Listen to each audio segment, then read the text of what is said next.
The war had been going on for 3 long years, and Sergeant Daniel Carter was tired of it all. Tired of the fighting, tired of the death, and tired of watching young soldiers lose their lives on a planet so far from home that most people on Earth had never even heard its Nombrith Prime, was what the military called it. A world of mountains and valleys covered in ash from ancient volcanoes. A world where the sky was always a shade of purple and the air tasted like metal on the tongue. It was also home to the Dracorai, a species of intelligent beings that looked like the dragons from old Earth legends. Creatures with scales and wings and fire in their throats.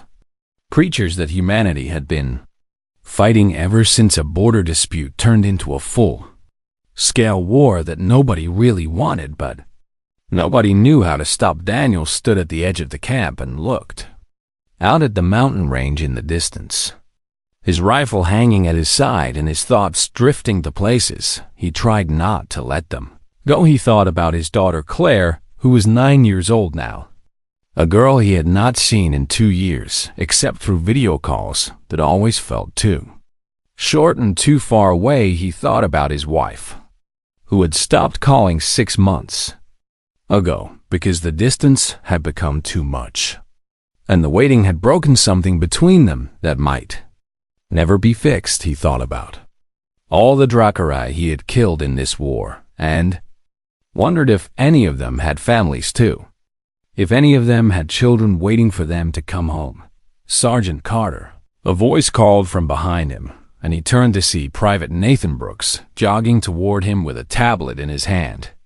"Commander Bennett wants us in the briefing tent right away. New orders just came in." Nathan was barely 20 years old, with a face that still looked like it belonged in a classroom instead of a war zone. A kid who had signed up to see the galaxy and ended up seeing things that would haunt him for the rest of his life. Daniel nodded and followed the young soldier back to camp, where Commander Laura Bennett was, waiting with a map projected on the wall of the tent, and a look on her face that said this mission was not going to be easy. "Listen up," Bennett said, as Daniel and Nathan joined the other soldiers gathered around. "Intelligence has identified a cave system in the northern mountains where Dracorai resistance fighters are believed to be hiding. Our job is to clear those caves and eliminate any enemy combatants we find." She pointed to a spot on the map where the mountains rose highest and the terrain looked like it would be a nightmare to navigate. "We have reports of weapons caches and possibly a command center inside those caves," she continued. "This could be a major blow to the Dracorai resistance if we take it out." Questions? Daniel raised his hand. "What about civilians? Any intel on non-combatants in the area?" Bennett shook her head.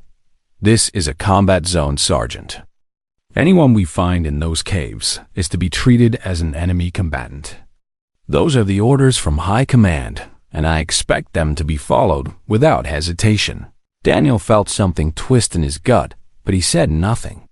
He had been a soldier long enough to know that orders were orders. Even when they felt wrong, the unit moved out an hour later. 20 soldiers making their way through the ash-covered valleys toward the mountains that loomed ahead like ancient giants watching their approach. The march took most of the day, and by the time they reached the base of the mountains, the purple sky had begun to darken into something closer to black. Corporal Henry Cole walked beside Daniel for most of the journey, a man in his late 20s with sharp eyes and a reputation for following rules to the letter. "Do you think we will find anything up there, Sergeant?" Cole asked as they began the climb. "I think we will find something," Daniel replied. "Whether it is what Command expects is another question." They found signs of Dracorai activity as they climbed.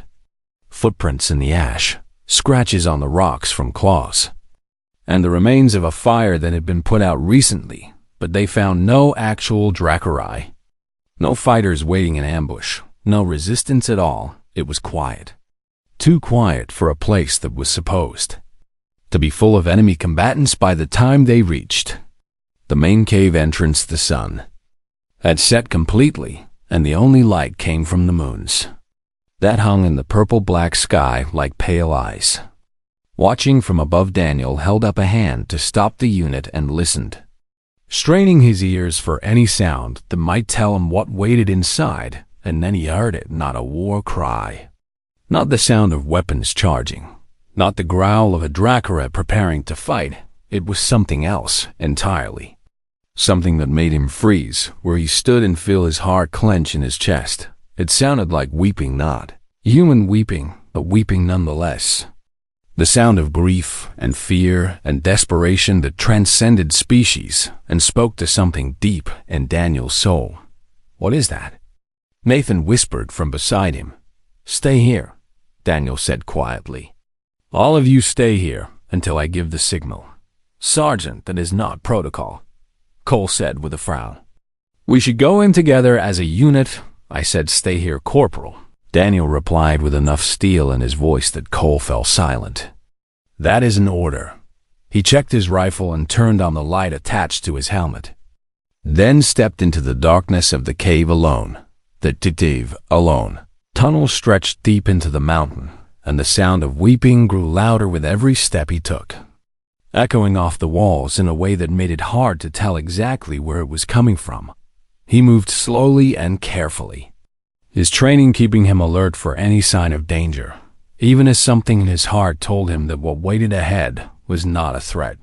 The tunnel opened into a larger chamber, and Daniel stopped at the entrance, his light illuminating a scene that would stay with him for the rest of his life. A Dracora female lay curled in the center of the chamber, her scales dull and scarred from battles long past, her wings folded tight against her body, and her head pressed against a nest made of soft materials gathered from who knew where. In that nest were 3 eggs that glowed faintly with inner warmth and 2 small younglings that could not have been more than a few days old.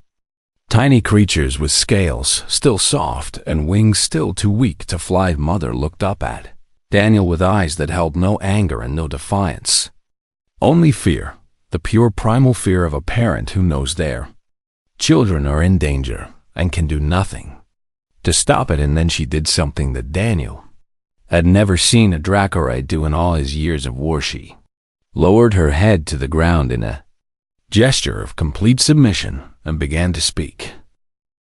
The translation device on Daniel's belt crackled to life as the Dracora Mother's words were converted into sounds he could understand, and what he heard made his grip on his rifle falter. "Please," she said, her voice rough and broken from crying. "Please do not hurt them. They are just babies. They have done nothing wrong. They do not even know there is a war. Please, I am begging you."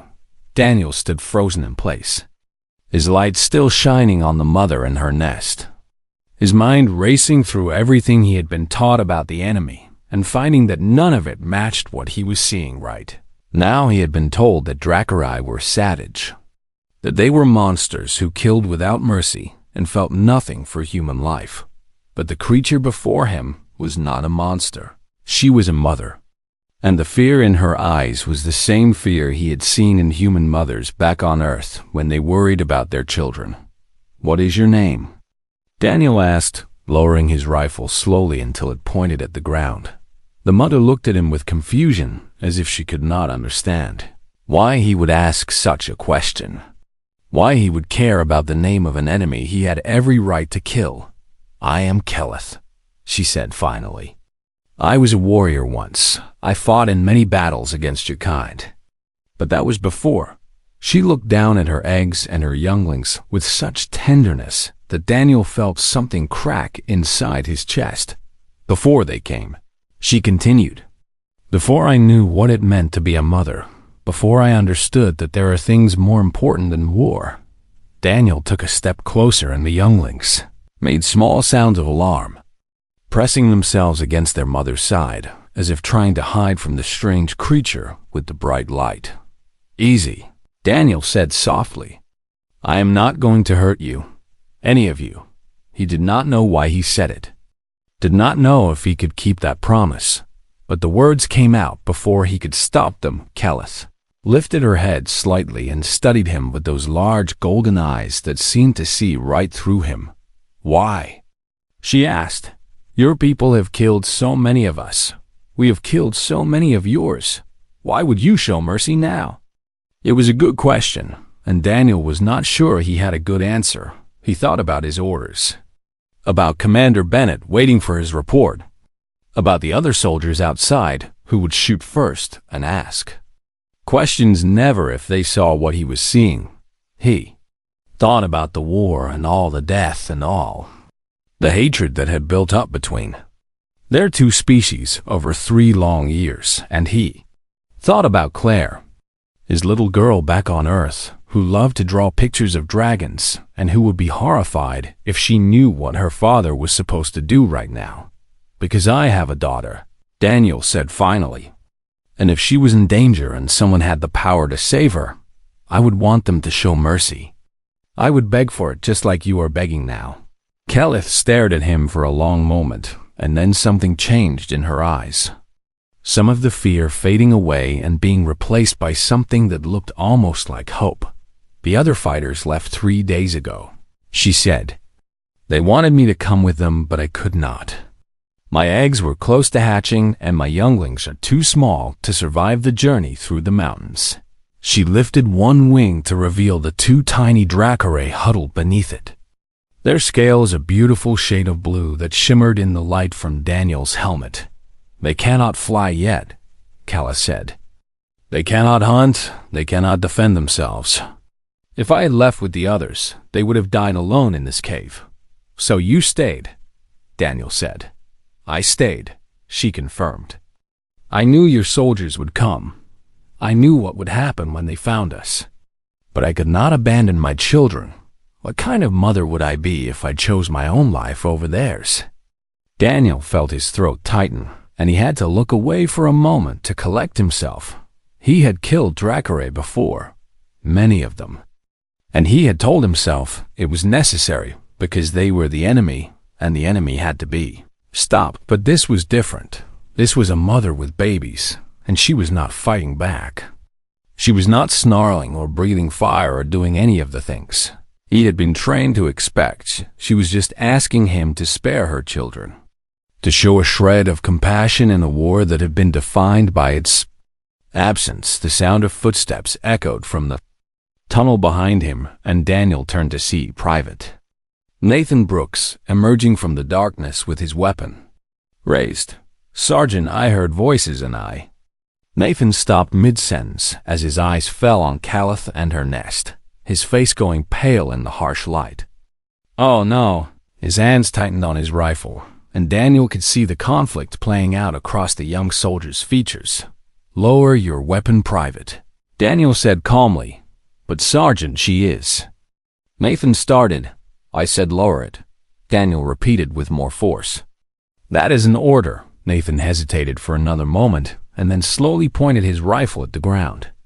Though his eyes never left the Dracaray mother, who watched them both with a mixture of fear and desperate hope. "What are we going to do?" Nathan asked quietly. "If we report this, Commander Bennett will. She will order us to..." He could not finish the sentence, but they both knew what he meant. Daniel looked back at Calith, who had pulled her younglings even closer. Her body curled around them in a protective embrace that would do nothing to stop bullets, but said everything about a mother's love. "We are not going to report this," Daniel said, and the words felt like stepping off a cliff into unknown darkness. Not truthfully anyway. Nathan's eyes went wide. "Sergeant, that is. That would be treason. I know what it is, Private. They could execute you." "I know that too." Daniel walked over to Calith and knelt down so that he was closer to her eye level. Close enough that he could see the individual scales on her face and the tears that had dried on her cheeks. "You need to leave," he told her. "Tonight, as soon as we clear out, you take your children and you go. There are other patrols in this area, and I cannot protect you from all of them. You would let us go?" Calith asked, her voice barely above a whisper. "You would risk your own life to save ours?" Daniel thought about that question for a moment. Really thought about it, and then he nodded.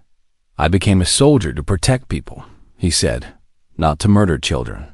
It does not matter what species they are. Children are innocent. And protecting the innocent is what soldiers are supposed to do. At that moment, the radio on Daniel's belt crackled to life, and Commander Bennett's voice filled the cave. Sergeant Carter, report. What is your status? Have you made contact with the enemy?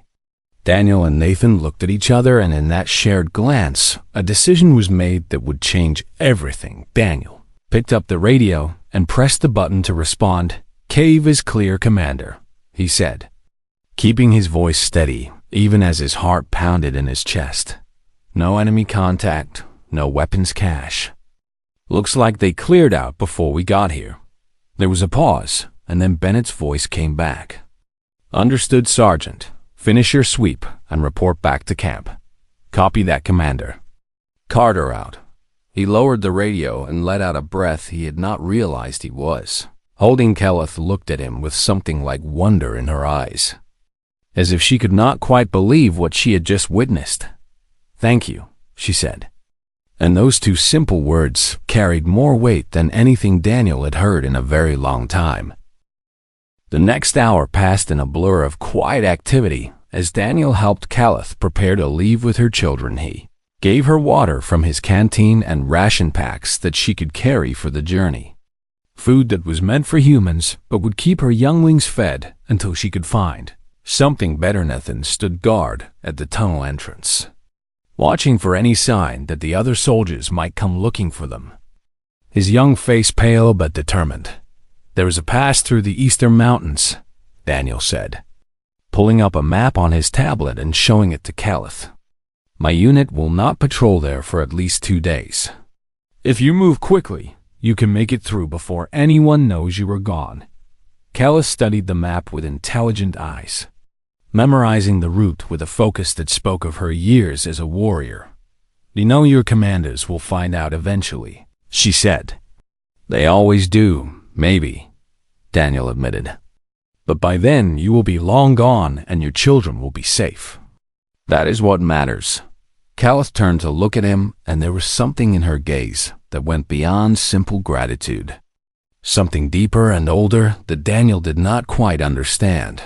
Among my people, she said slowly, there is a tradition. When someone saves the life of your children, they become kin, bound to your bloodline for all generations. She reached beneath her wing and pulled out a small crystal that glowed with a faint blue light, the same shade as her youngling's scales. This is a bonding stone, she said, holding it out to Daniel. It has been in my family for 1,000 years, passed down from mother to daughter through more generations than I can count. Daniel hesitated. I cannot take that. It is too valuable. It is because it is valuable that I want you to have it, Kelleth insisted. You have given my children their lives. I can give you nothing that would ever equal that gift, but I can give you this, a piece of my family to carry with you always. She pressed the crystal into his hand and closed his fingers around it. You are kin now, Daniel Carter, she said, using his name for the first time. Whatever happens after this day, know that you will always have a family among the Dracarai. Daniel looked down at the crystal in his hand and felt the warmth of it against his palm, a warmth that seemed to pulse like a heartbeat. Thank you, he said. Not knowing what else to say, the younglings had grown curious during the conversation, and one of them, the slightly larger of the two, had crept closer to Daniel on unsteady legs. It looked up at him with eyes that held none of the fear its mother had shown earlier. Only innocent curiosity about this strange creature that did not look like anything it had ever seen. Daniel knelt down slowly so as not to startle it and held out his hand, palm up, the way he might have done with a shy animal back on Earth. The youngling sniffed at his fingers and then made a small, chirping sound that Kelleth translated with a soft laugh. She says you smell strange but not bad, she said. She wants to know if you have any more of those food squares. Daniel could not help but smile as he pulled another ration bar from his pack and broke off a small piece for the youngling. It gobbled up the food eagerly, and then chirped again, pressing its head against Daniel's hand in what was clearly a gesture of affection. "She likes you," Calith said, and there was warmth in her voice now, the fear almost completely gone. "Her name is Vela. It means bright star in our language, and her brother is Corin." Daniel looked at the two younglings and felt something shift inside him. Something that made the war and all its justifications seem very far away. These were children, innocent beings who had done nothing wrong and knew nothing of the hatred between their species. They deserved to live, to grow up, to have futures full of possibilities, and he was going to make sure they got that chance. "You need to go," he said, standing up and checking his watch. "The others will start to wonder if we take much longer." Calith nodded and began gathering her younglings, tucking them gently beneath her wings where they would be protected during the journey. "What about the eggs?" Nathan asked from his position at the tunnel entrance. "She cannot carry them and the babies at the same time." It was a problem Daniel had not considered, and he cursed himself for the oversight. "I can carry them," Calith said. "It will be difficult, but I have no choice. I will not leave any of my children behind." She demonstrated by carefully lifting the 3 eggs with her front claws, cradling them against her chest while her younglings clung to her back. It was an awkward arrangement that would make flying impossible and walking dangerous. But the determination in her eyes said she would do it anyway. "Wait," Daniel said, an idea forming in his mind. "There is emergency supplies back at the camp. Insulated containers meant for carrying sensitive equipment. I can get one and bring it to the Eastern Pass tomorrow. You can use it to carry the eggs more safely." Calith looked at him with surprise. "You would do that? You would risk being seen to help us again?" "I would," Daniel said simply. "Meet me at the pass entrance tomorrow at sunset. I will have the container ready."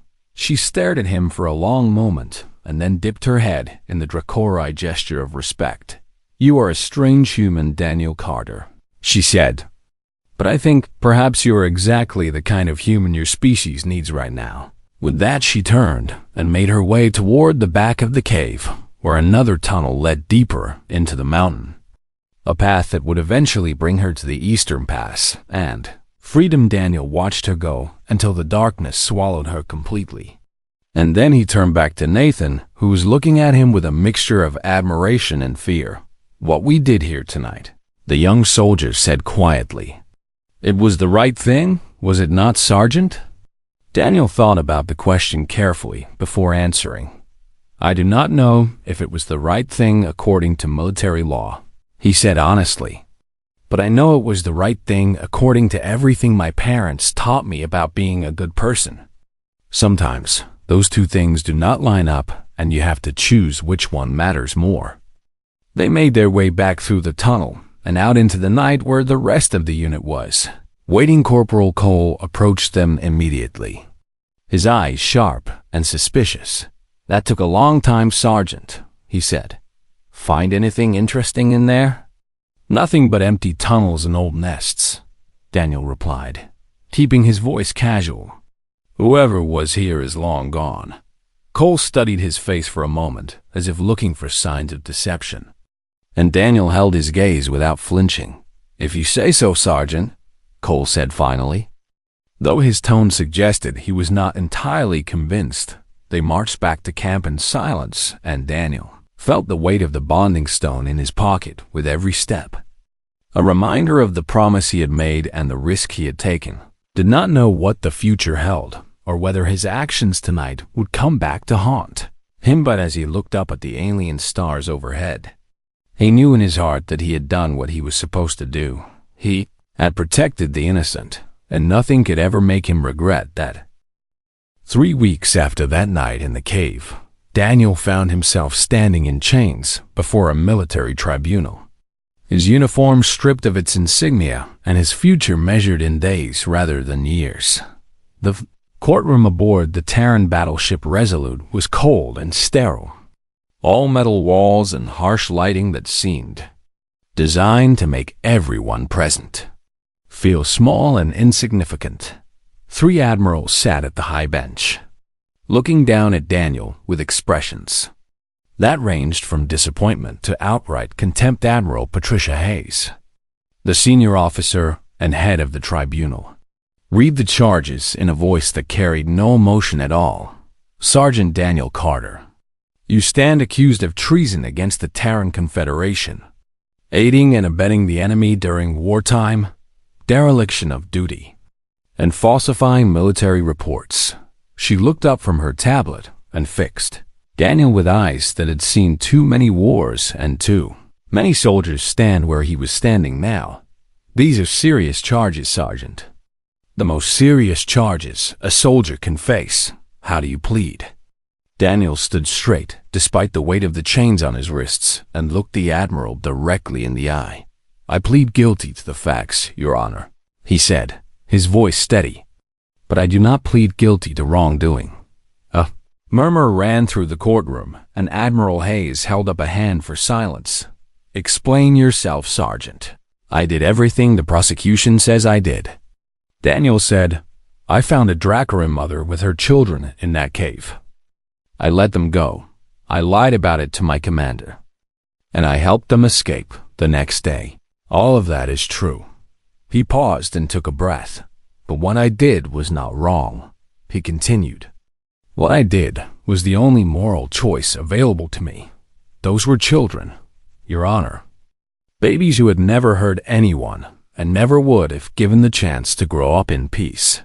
The lead prosecutor, a sharp-faced man named Commander Gregory Price, stood up from his table. Your Honor, the defendant's personal feelings about the enemy do not change the facts of this case. He violated direct orders. He aided enemy combatants. And he put his entire unit at risk with his actions. He picked up a tablet and tapped it, projecting drone footage onto the screen at the front of the courtroom. The footage showed Daniel at the entrance of the Eastern Pass, handing an insulated container to Kelleth while her younglings played nearby. This footage was captured by a reconnaissance drone dispatched by Commander Bent after Corporal Cole reported his suspicions. Price said, it clearly shows the defendant providing material aid to the enemy. Daniel watched the footage play and felt nothing but peace, because even seeing it now, he knew he would make the same choice again. The prosecution requests the maximum penalty. Price continued, execution for treason during wartime. The defendant's actions could have compromised our entire operation on Verith Prime and endangered the lives of every soldier under his command. Admiral Hayes nodded and turned to the defense table where a young military lawyer named Lieutenant Kevin Morris sat looking thoroughly overwhelmed. Does the defense wish to present any evidence or call any witnesses? Morris stood up nervously. Yes, Your Honor. The defense calls Private Nathan Brooks to the stand. Nathan walked to the witness chair with his head held high. And when he sat down, he looked at Daniel with something like gratitude in his eyes. Private Brooks, Morris began. You were present when Sergeant Carter discovered the Dracarai in the cave. Can you describe what you saw? Nathan nodded. I saw a mother protecting her children, sir. I saw a creature who was not fighting back, who was not threatening us in any way. She was just asking us not to hurt her babies. And what did Sergeant Carter do? He showed mercy, sir, Nathan said simply. He did what I think any decent human being would do when faced with that situation. He chose compassion over killing. Price stood up. Objection, Your Honor. The witness's personal opinions about decency are not relevant to the legal facts of this case. Sustained, Admiral Hayes said. Keep to the facts, Private. Nathan took a breath. The facts are that Sergeant Carter saved innocent lives that night. The facts are that those children had done nothing wrong and would have been killed simply for being born to the wrong species. The facts are that Daniel Carter is the most honorable soldier I have ever served under, and if showing mercy is treason, then maybe there is something wrong with our laws. The courtroom erupted in murmurs, and Admiral Hayes banged her gavel for order. That is enough, Private. "You are dismissed." Nathan stood and walked past Daniel, pausing just long enough to whisper, "Whatever happens, Sergeant, I am proud to have served with you." The trial continued for another hour with more witnesses and more evidence. But everyone in the room already knew how it was going to end. Daniel had admitted to everything. The footage was undeniable, and military law was clear about the penalty for treason. Admiral Hayes was about to deliver her verdict when a communications officer burst through the doors with a look of shock on his face. "Your Honor," he said, nearly out of breath, "there is an incoming transmission from the Dracarai High Council. They are demanding to speak with this tribunal immediately." A stunned silence fell over the courtroom. The Dracarai had never made direct contact with human military leadership before. All previous communications had gone through diplomatic channels that moved at a glacial pace.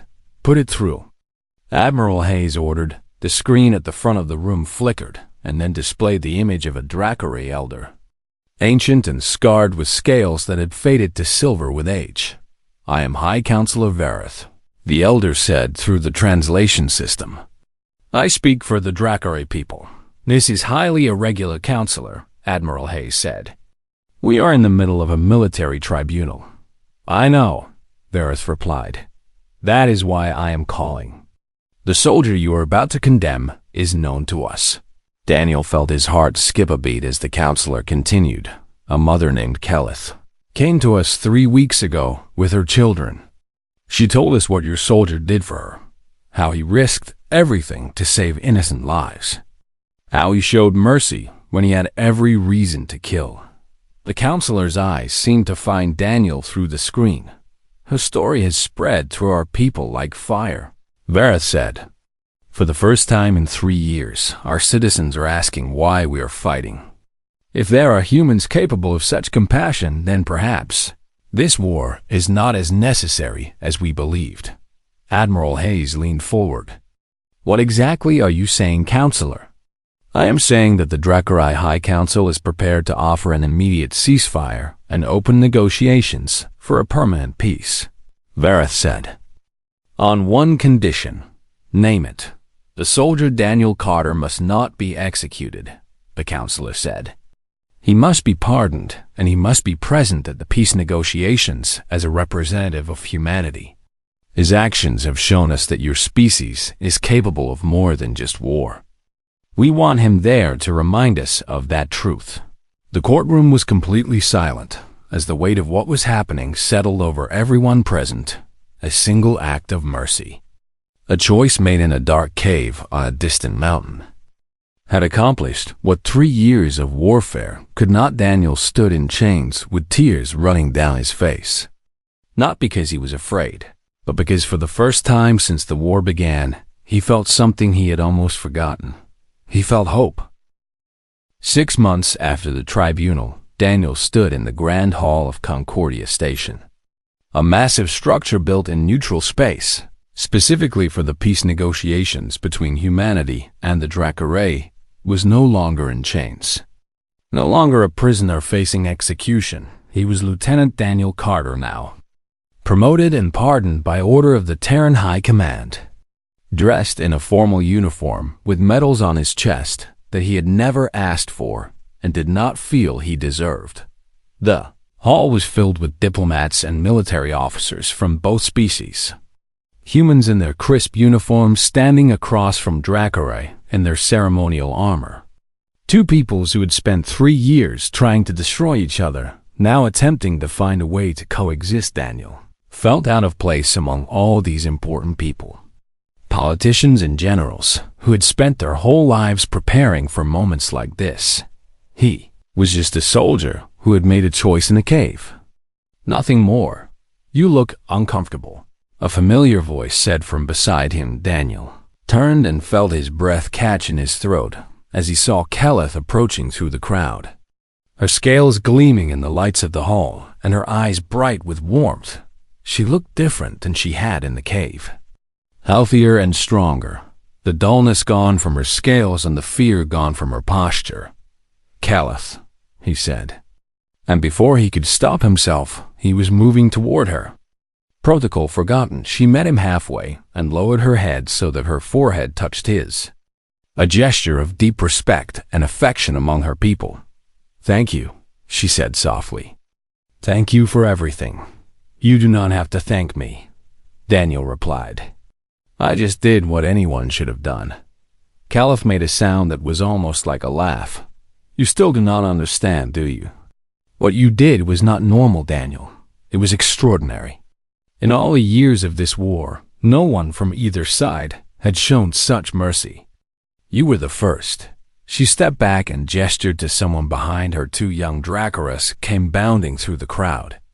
Their scales the beautiful shade of blue that Daniel remembered from the cave.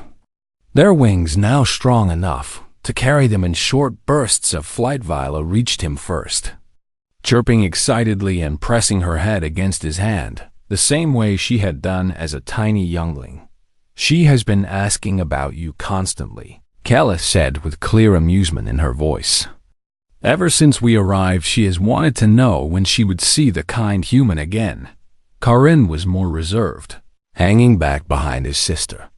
But even he came forward, eventually to sniff at Daniel's hand and make a small sound of greeting. Daniel knelt down to be closer to their level and felt his eyes. Burning with tears, he refused to let fall. These children were alive because of a choice he made. Alive and healthy, and growing up in a galaxy that was no longer at war. "They are beautiful," he said, his voice rough with emotion. "They are," Keleth agreed. "And they are alive. That is your gift to me, Daniel Carter. You gave me my children's futures." She reached into a pouch at her side and pulled out 3 small objects. Crystals similar to the bonding stone she had given him in the cave. "The eggs hatched 2 months ago," she said. 3 healthy daughters. I named one of them Daniela. "After you." Daniel looked up at her with surprise. "I hope that is acceptable," Caliph said. "I know it is a female version of your name. Among my people, it is a great honor to name a child after someone who has done something meaningful. It is more than acceptable," Daniel managed to say. "It is the greatest honor anyone has ever given me." Bell chimed through the hall, signaling that the final ceremony was about to begin, the signing of the peace treaty. The official end of the war. Daniel took his place among the human delegation, while Caliph joined the Dracaray representatives. But their eyes kept finding each other across the hall. Admiral Hayes stood at the central podium with High Counselor Vereth beside her. 2 leaders from 2 species about to make history. "We are gathered here today to end a conflict that has cost both our peoples dearly," Admiral Hayes said, her voice carrying through the silent hall. "For 3 years we have fought and bled and buried our dead. We have called each other monsters and told ourselves that peace was impossible." She paused and looked out at the assembled crowd. "We were wrong," she said simply. "Peace was always possible. It just required someone brave enough to take the first step." She turned and looked directly at Daniel. "Lieutenant Daniel, Carter showed us that bravery is not about following orders or winning battles. It is about doing what is right, even when it costs you everything." His act of mercy opened a door that had been closed for far too long. High Counselor Vereth spoke next, his ancient voice resonating through the hall. "Among my people we have a saying," he said. "A single flame can light 1,000 candles without diminishing itself." Lieutenant Carter's compassion was that flame. It lit something in the hearts of both our peoples that we had forgotten could exist. The counselor reached out and Admiral Hayes took his clawed hand in her own. "Let this treaty be the proof that we have learned from his example." Vereth continued, "Let it be the beginning of a new age between our species. An age built not on fear and hatred, but on understanding and respect." They signed the treaty together, their names side by side on a document that would change the course of history. The hall erupted in cheers from both sides. Humans and Dracarai celebrating together for the first time. Daniel felt a hand on his shoulder and turned to find Nathan Brooks standing beside him, grinning from ear to ear. "We did it, Sergeant," Nathan said. I mean, Lieutenant. We actually did it. We did not do anything, Daniel replied. All I did was not kill a mother and her children. That should be the bare minimum, not something worthy of celebration. Nathan shook his head. That is where you are wrong, sir. In the middle of a war when everyone is telling you that the enemy is not even human. Choosing mercy is the bravest thing anyone can do. Later that night, Daniel stood alone on an observation deck, looking out at the stars. He thought about the long journey that had brought him here. From a tired soldier questioning the war to a man who had helped end it, thought about Caleth and her children. About Vela and Corinne and the 3 new daughters whose futures were now bright with possibility.